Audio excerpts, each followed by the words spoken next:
you've had your highs and your lows, and you've been absolutely magnificent right through. How does one get up off the deck when things aren't going well? I would like to share one experience with you here. It's a funny story, but completely out of the box, which we hadn't tried, and it did wonders for our team. We were playing against New Zealand, and Chris Keynes was bowling. This was in India, in Mohali, so in your hometown.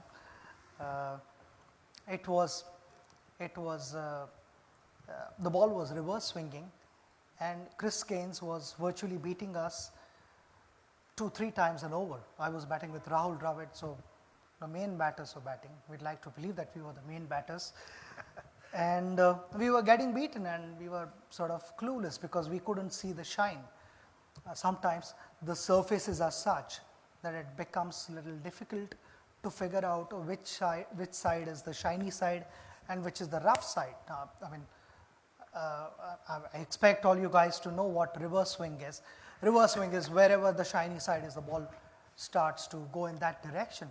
Even if the bowler wants the ball to go in the opposite direction, it will not go because of the imbalance and the surface of the ball.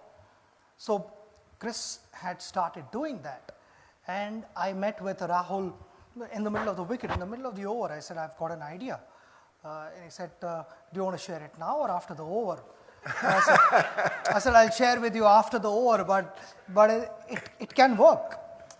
So Rahul said, okay, tell me now, what is your idea? I said to Rahul, I am closer to the bowler, and when he's walking back on the run-up, I need to stand here. When he's walking back onto his run-up, I would be watching him closely, and I'd be watching the ball. Which side is the shiny side and which side is the rough side? So Rahul said, then what happens after that?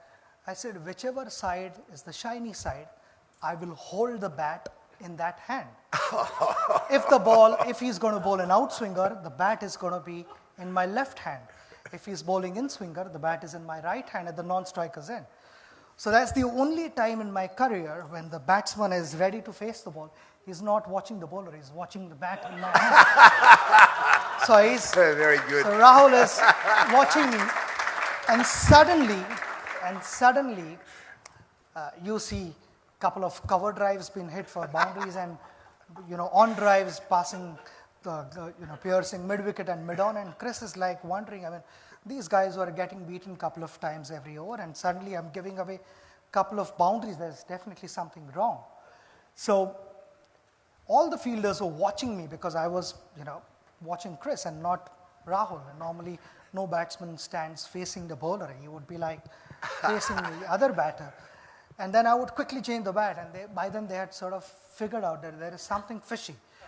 And Chris lost his momentum, he lost his rhythm, and he held the ball cross seam, and he bowled the ball, and instead of looking at Rahul or checking what has happened there, he looks at me and I said, what have you got for this?